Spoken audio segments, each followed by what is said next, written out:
Hallo und herzlich willkommen auf Epic. Heute bei uns von Inforce die Wild 1 und Wild 2 Waffenlampe für die Kurzwaffe.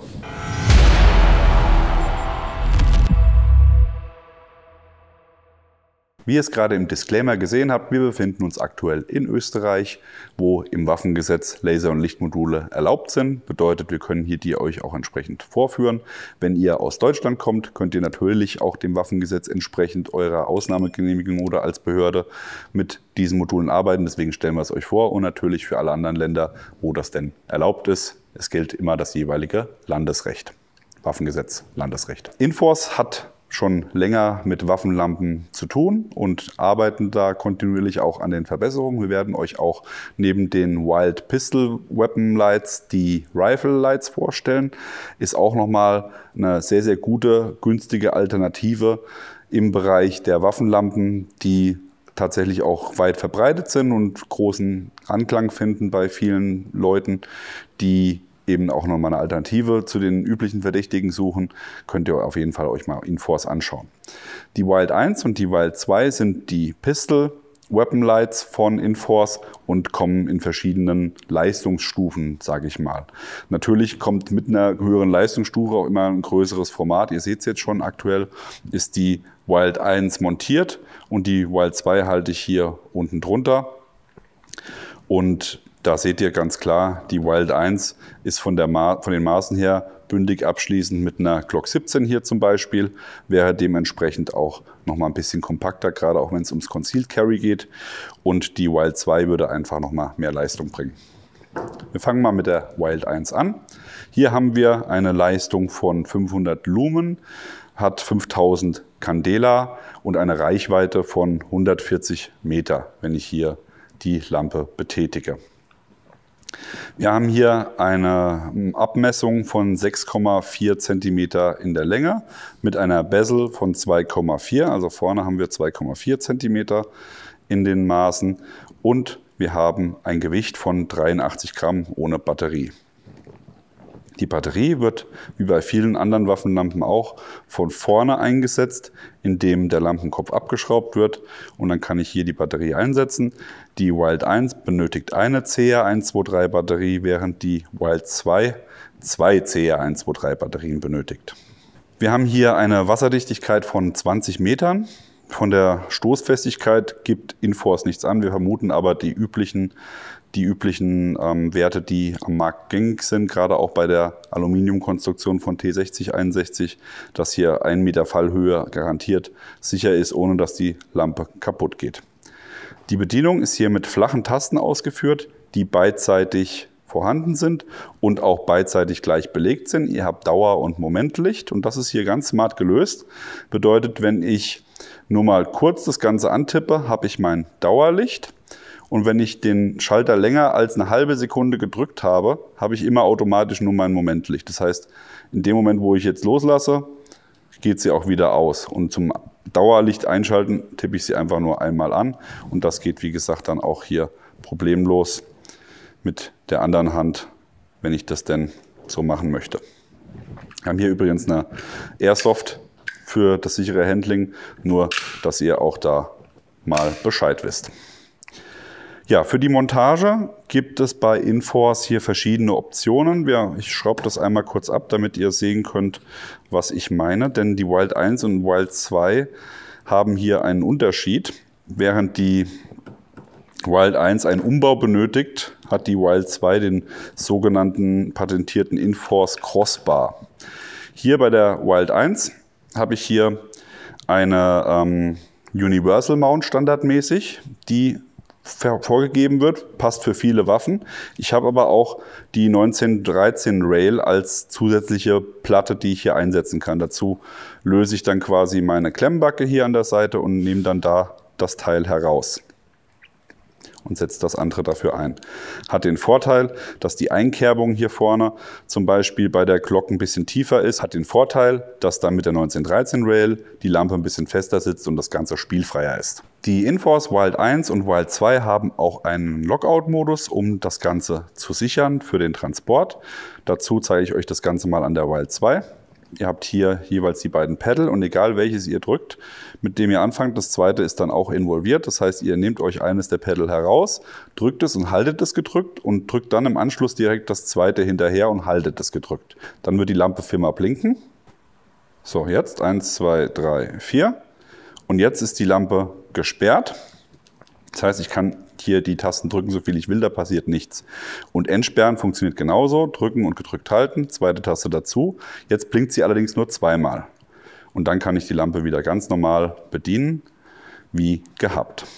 Die Wild 1 schafft mit ihrer CR123 Batterie eine Laufzeit von 2 Stunden, während die Wild 2 mit einer doppelten Batterie, also mit 2 CR123 Batterien, nur 1,5 Stunden schafft. Das liegt aber auch einfach daran, dass hier deutlich mehr Leistung hinten dran ist. Doch dazu kommen wir gleich. Wir fangen nämlich wie immer auch mit den Maßen an, denn hier haben wir natürlich, haben wir vorhin ja schon gezeigt, ein etwas größeres Abmaß und vor allem auch einen größeren Lampenkopf. Wir haben hier 8,9 cm in der Länge und eine Bezel von 3,8 cm. Ja, also fast 1 cm mehr Lampendurchmesser, was hier bei dieser Lampe dann eine Leistung von 1000 Lumen und 25.000 Candela euch gewährleistet. Damit ist eine Reichweite von 318 Metern möglich. Also das ist schon amtlich für ein Pistol Light. Das sehe ich tatsächlich auch als Alternative nochmal für eine Langwaffe, indem ich sie einfach so auf der Rifle montiere zum Beispiel, um dann damit auch arbeiten zu können, was die Reichweite angeht, wenn ich nur Weißlicht benötige. Die Batterien werden auch anders als bei der Wild 1 nicht von vorne, sondern von hinten eingesetzt. Das ist das einzige Manko bei dieser Lampe. Ich muss tatsächlich sie dann abmontieren, um die Batterien wechseln zu können. Hier haben wir eine Laufzeit von 1,5 Stunden, habe ich glaube ich schon gesagt. Und dafür habe ich hier unter der Picatinny-Schiene beziehungsweise unter der Montageplattform einen Knopf, den ich drücken kann und lässt sich dann hier einmal drehen. Das heißt, das ist kein Verschluss, den man verlieren kann, sondern das bleibt alles fest verbunden hier durch diesen Metallstab. Und da sind dann meine 2 CR123 Batterien untergebracht, die hier dann getauscht werden können. Zum Zurückstecken brauche ich das Ganze dann nur wieder fest zusammenzudrücken. Und dann habe ich meine Lampe wieder einsatzbereit und wasserdicht. Die Wild 2 liefert euch, wie ich es gerade schon gesagt habe, mehr Power, nämlich doppelt so viel. Wir haben hier im Vergleich zu 500 Lumen hier ganze 1000 Lumen und nicht 5000 Candela, sondern 25.000 Candela, was euch eine Reichweite von 318 Metern gewährleistet. Wie ich schon gesagt habe, da ist es natürlich auch auf jeden Fall denkbar, das Ganze auf einer Langwaffe einzusetzen, indem ihr das Ganze dann über Kopf montiert.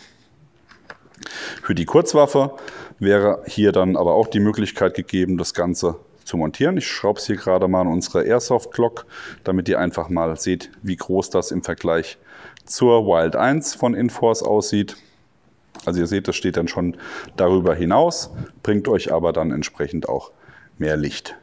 Die Bedienung ist gleich. Wir haben hier wieder die Pedals auf beiden Seiten, also auch wieder kleine Bruder, genau gleiche Bedienung, indem ich den Taster einmal kurz antippe, dann habe ich mein Dauerlicht und wenn ich den Taster länger als eine halbe Sekunde halte, habe ich mein Momentlicht und das natürlich dann auch beidseitig in der Bedienung. Hier kommt aber noch dazu, dass ich noch eine Strobe-Funktion habe. Die wird aktiviert, indem ich einen langsamen Doppelklick mache. Bei der Wild 1 habe ich euch ja vorhin gesagt, habt ihr als Zubehör ein 1913 Rail dabei und die Universal Rail. Auch hier habe ich Universal und 1913, aber mit einer Crossbar. Das ist ein patentiertes System von Inforce. Bedeutet, ihr nehmt einfach die Montagebacke auf der einen Seite ab und habt dann hier einen Einschub, den ihr entweder mit dem Finger lose bekommt, der sitzt da natürlich ein bisschen straff drin, oder ihr nehmt einfach einen Schraubenzieher und hebelt damit ein bisschen. Dann könnt ihr diesen kleinen Montagebalken rausnehmen und da steht auch aufgedruckt Universal und 1913 und den könnt ihr dann einfach entsprechend eurer Anforderung drehen und ihn dann wieder hier einsetzen. So, jetzt bin ich auf Universal und kann dann damit entsprechend andere Waffen mit Schienen bedienen. Habt dann ein bisschen weiteres Spektrum als nur die 1913. Der Unterschied ist dann hier die Länge des Stop-Slots und dementsprechend habt ihr dann halt weniger Spiel, je nachdem, welche Schiene ihr benutzt. Wir haben natürlich für euch auch draußen nochmal Aufnahmen gemacht, um euch die Leuchtkraft zu zeigen. Einmal auf der Schießbahn und einmal draußen in der freien Natur ohne Waffe. Hier seht ihr einmal die Wild 1 mit ihrem Weißlicht.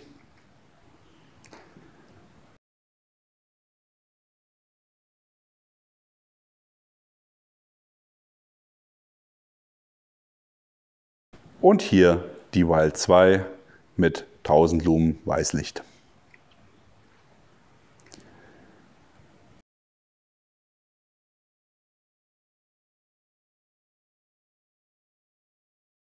Auf der Schießbahn haben wir keine Mankos feststellen können. Beide Waffenlampen haben sich sehr gut mit beiden Händen und auch mit den Tastern benutzen lassen. Dauertests können wir euch aufgrund unserer Heimatbase in Deutschland leider nicht liefern, aber ich denke, da gibt es genug draußen in der freien Natur, die euch da, oder in der freien Marktwirtschaft in Ländern, wo sowas erlaubt ist, die euch da entsprechend dann diese Information liefern können, ob die Lampen auch auf Dauer gut und haltbar sind. Wenn ihr auf der Suche nach einem Holster für die Wild 1 oder Wild 2 von Inforce seid, könnt ihr einmal bei Battle Gnome fündig werden. Die machen euch ein Kydex-Holster.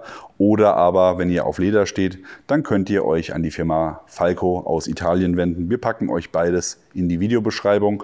Dann könnt ihr dort auch das entsprechende Holster für eure Waffe und der Lampenkombination finden. Die Produkte von Inforce selbst bekommt ihr überall dort, wo man Inforce kaufen kann. Dazu packen wir euch hier unten den Herstellerlink rein. Da findet ihr auch dann die Distributorenliste.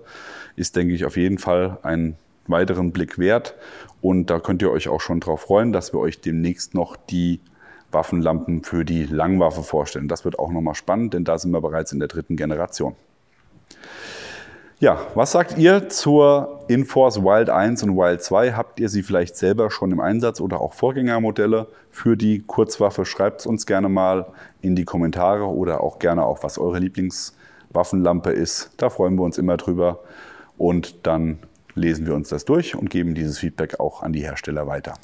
Ansonsten wie immer an dieser Stelle liken, Abo, Glocke klicken. Bleibt sauber, bleibt sicher. Bis dann, macht's gut. Bye, bye.